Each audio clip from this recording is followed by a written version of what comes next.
एक भाई ने एक भाई के लिए 14 वर्ष का वनवास लिया है। एक आज कलयुग है, एक पिता जमीन के ऊपर भाई भाई का मर्डर कर देता है। ये बात बिल्कुल सत्य है, लेकिन याद रखना एक बात सदैव गांठ में बांध लेना मेरी भी। भाई छोटा पढ़ने साथ गया, भाई बड़ा हुआ पढ़ने साथ गया। यहाँ तक कि जब भोजन करता था तब भी भाई साथ में भोजन करता था। यहाँ तक कि जब तक श्रीमती नहीं आई, विवाह नहीं हुआ, भाई की बारात जा रही है, बड़े भाई छोटे के लिए कपड़ा लेता है। स्वयं शायद अपने लिए शेरवानी न ले, लेकिन छोटे भाई के लिए लेता है। लेकिन जिस समय विवाह होकर के आता है, पत्नी आती है, वही बड़े भाई को छोटे भाई सुहाता नहीं है, छोटे भाई को बड़ा भाई नहीं सुहाता है। तो ध्यान देना कहां से अंतर आई? क्या माँ की परवरिश में अंतर आई जो विवाह के बाद बदल गया, या भाई भाई का प्रेम अपने आप बदल गया, क्या घर का अनाज बदल गया? आखिर कहाँ अंतर आया? अभी ध्यान दिया आप लोगों ने? हमारे यहाँ एक कहावत कहते हैं बूढ़ी बुजुर्ग माताएं, जब से आई कल लगू, जब से आई कल लगू, तब से छोटी थन लगू। जब से ये कान भरने वाली आ गई, जिसने अपने आंचल के दुग्ध का पान कराया, उस दिन से उस मैया को भूल गए। ध्यान देना, यही तो है चरित्र है, यही तो हमें सिखाता है। 14 वर्ष का वनवास ले लिया राम ने कि मां हम स्वयं विचारा करते थे, थोड़ा सा समय बनों में दे, हम भी जाने दुख ही क्या है, थोड़ा सा समय गरीबी को दे। मां तू कदाचित चिंता ना कर, भरत को राज तिलक करो, मुझे प्रसन्नता होगी। ये है बड़ा भाई राम। एक हम लोग हैं जो कहते हैं कि देखो तुम्हारे भैया इतनी तरक्की कर ली, तुम्हारी मम्मी ने सब बड़े भैया को दे दिया। ध्यान देना, बात कड़वी है। जिस दिन से ये आए, जितने लोग घर में आए, जब से ये भाई साहब की श्रीमती जी घर में आई, उसी दिन से अंतर हो गया। तुमने जाना ही नहीं कि ये मेरा घर है। बात कड़वी है, सत्य है। अगर घर जाओगी, सास को माँ समझोगी, तो सास में तुम्हें बेटी समझ करके सेवा करेगी।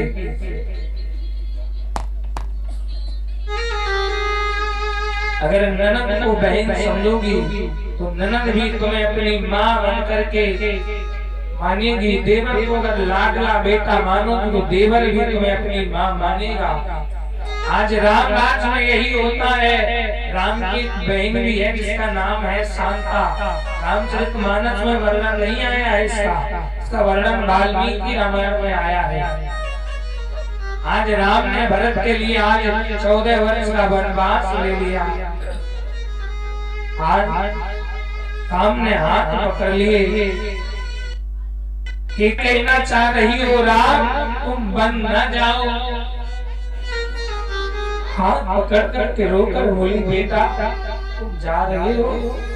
राम ने कहा हाँ मां, ये कहीं कह रही है तुम्हें अपराध जो भी नहीं पाता, तुम्हें क्षमा कर दो। राम जननी जनम बंधु सुखदाता। आज अयोध्या कांड में सबसे बड़ा त्याग यही हुआ है। आज वही एक रो रो करके कह रही है राम तुम जा रहे हो। अगर राम को राम माना गया तो ये याद रखना कि इसमें सबसे बड़ी भूमिका कैकेयी की रही है।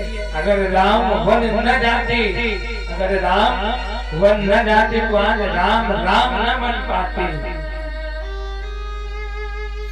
आज हम लोग जाति पात के चक्कर में पड़े हैं।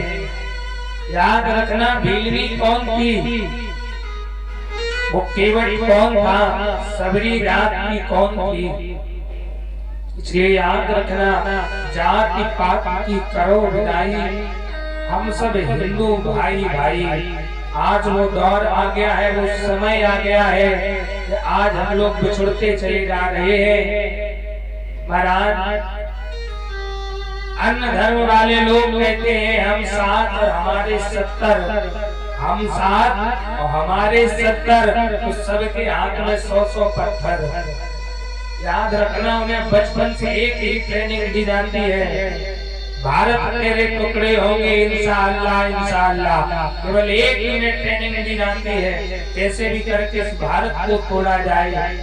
आज हम देखते हैं गांव-गांव में फूटन हो रही है, घर घर में फूटन हो रही है। हमें मिलकर के रहना चाहिए। प्रत्येक व्यक्ति चाहता है कि राम राज आए, लेकिन राम राज भी तभी आएगा जब अपने घर को आप लेकर के चलेंगे। गांव को कब सुधरेगा? किसी ने कहा है कि आदत बुरी संभाली बस हो गया भजन। आज राम जी को रथ पर बैठाया, जाने लगे।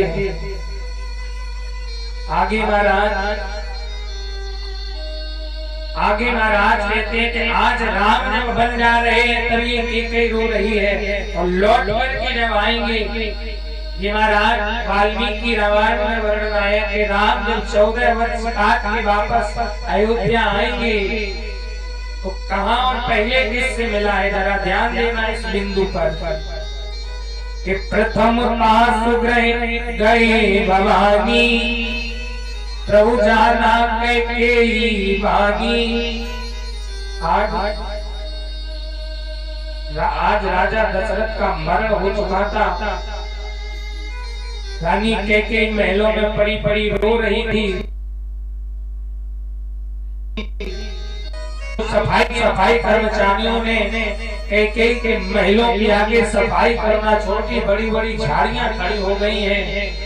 जब राम अयोध्या आए हैं 14 वर्ष काट के, राम ने स्वयं ने अपने हाथों से उन झाड़ियों को काटा है, और भगवान रो करके आए सीता की तरफ रो कर कहने लगे जानकी माँ की हालत क्या हो गई।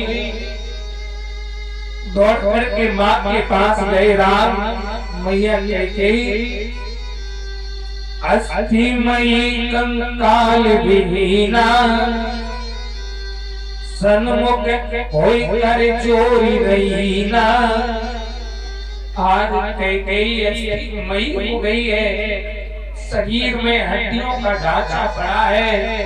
राम ने मैया के शरीर पे हाथ फेरा, माँ रोने लगी, कहने लगी राम तुम आ गए, राम तुम आ गए। राम ने जैसे ही माँ की वाणी को सुना, राम रोने लगी। रो रो करके माँ से कहा माँ तुमने ये कैसी हालत कर ली है। कैकेयी रो करके कहने लगी राम से राम लाल ऐसा दिन नहीं गया जिस दिन मैंने तुझे पुकारा ना हो। ये सारी दुनिया मुझे दोष लगाती है, राम को तूने 14 वर्ष वनवास भेज दिया। राम मैं बस मरने वाली हूँ, मरने से पहले बस एक ही बात चाहती हूँ राम, शरीर से जब भी प्राण निकले बस एक ही बार मेरे भरत के मुख से राम बस माँ सुनवा दे, बस एक बार भरत के मुख से माँ सुनवा दे। राम दौड़े दौड़े गए भरत के पास, भरत नंदी ग्राम में बैठे हैं।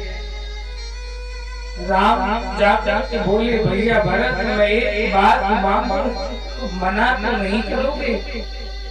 भरत बोले भैया आज प्राण मांग लो, मैं प्राण भी दे दूंगी, लेकिन बस ये मत कहना कि तुम कैकेयी को मां बोल दो। राम गिर पड़े, राम के मुख से हाय निकल रहा है। राम बोले भरत बस एक बार जाकर के कैकेयी को मां बोल दो लाल, एक बार जाकर के कैकेयी को मां बोल दो। कैकेयी पड़ी है, प्राण निकलने के लिए है। आज 14 वर्ष हो गए, कैकेयी ने मां शब्द नहीं सुना।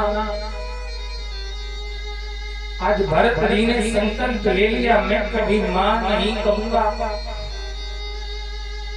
राम वापस आए हैं, मां की हालत को देखा।